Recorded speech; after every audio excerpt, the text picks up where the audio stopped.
she's so fine. Hell of a ride, blows my mind. Hell of a ride, lights my day. What's good, guys? This story is coming out of Chicago by way of the Chicago Sun-Times. I want to thank my good friend Marie722 for sending it to me. Chicago drill rapper gunned down outside Cook County Jail after fiancee puts up bail. That's a picture from the scene. Literally right outside the Cook County Jail.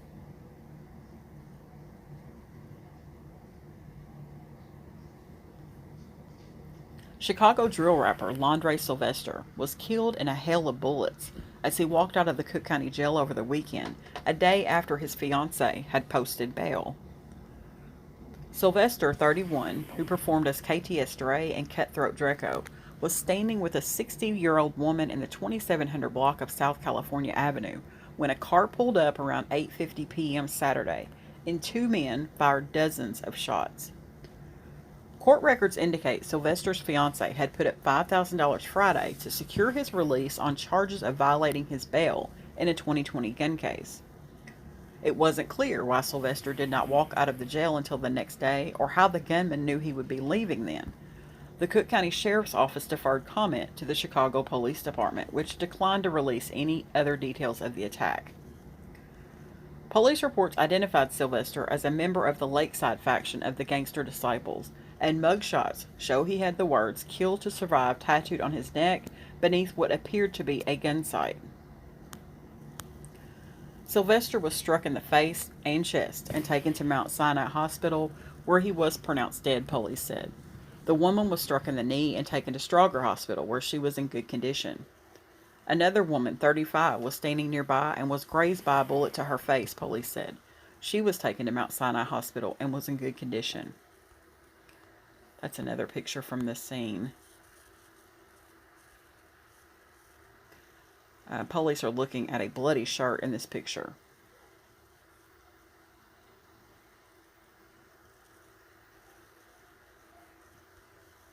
Dozens of yellow numbered evidence markers, typically used to denote the location of shell casings, stood massed on South California Avenue as police combed the street in a light rain Saturday.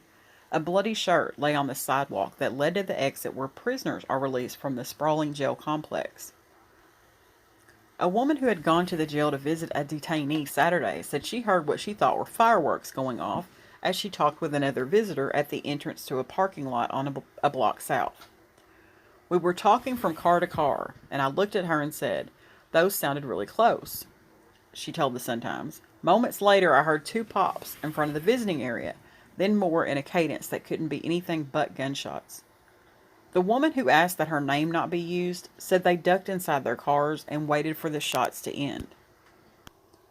When the shooting stopped, a Cook County Sheriff's officer said to me, "Young lady, I think you better move your car." And at first I laughed it off because I didn't believe him, but he was serious and told me those were gunshots. I can't stop thinking to myself that had I not stopped to talk to my friend, I could have been in that area when they were shooting, she said. I was supposed to be over there. Court records indicate Sylvester had been jailed in June for violating conditions of his bond in the 2020 gun case, but had been living under house arrest since last December with a GPS monitoring device. A judge had granted him 4 hours each Thursday to leave the house to run errands, but sheriff's officials claimed he'd violated those conditions by visiting various locations in Chicago and Wisconsin on June the 11th. Sylvester's public defender called for a bond hearing, claiming Sylvester was arrested June the 11th after running errands during the allotted time on the allotted day of the week. Judge Lawrence Flood set bond at $50,000, requiring a deposit of $5,000. The gun case stemmed from an April 2020 arrest when someone reported Sylvester carrying a gun in his car in the Auburn Gresham neighborhood. Officers spotted Sylvester behind the wheel of a white Jaguar sedan parked beside a gas pump in the 8200 block of South Halstead Street, according to a police report. When they approached the car, officers saw that Sylvester, who was on parole for a 2015 gun conviction, had a 9mm Glock pistol in his lap. One of the officers tried to grab the gun from Sylvester as Sylvester put the car in gear, the report states. Two officers struggled with Sylvester and wrestled him out of the car. So, not only was he shot, but he was shot 64 times. I'm going to go ahead and play the video that goes with this. 6:05 now, and we have new details on one of the victims of this weekend shooting outside the Cook County Jail. 31-year-old Londre Sylvester was killed in the incident. He's also known as rapper KTS Dre. The Chicago Tribune reports he had just been released from jail. Police say he and a 60-year-old woman were walking when two unknown attackers exited a vehicle and fired shots at both of them. The woman Sylvester was with is in good condition at the hospital. So is a 35-year-old bystander who was hit in the face by a stray bullet. So I think the obvious question in all this is, who knew he was getting out of jail at that particular time? You have to look at it. So his fiancee obviously knew. The 60-year-old woman obviously knew. Did his fiancee tell someone that he was getting out of jail, just not thinking? Did someone call the Cook County Jail and see when he was going to be released? It's all questions that need to be answered. But 64 times, that's just flat overkill.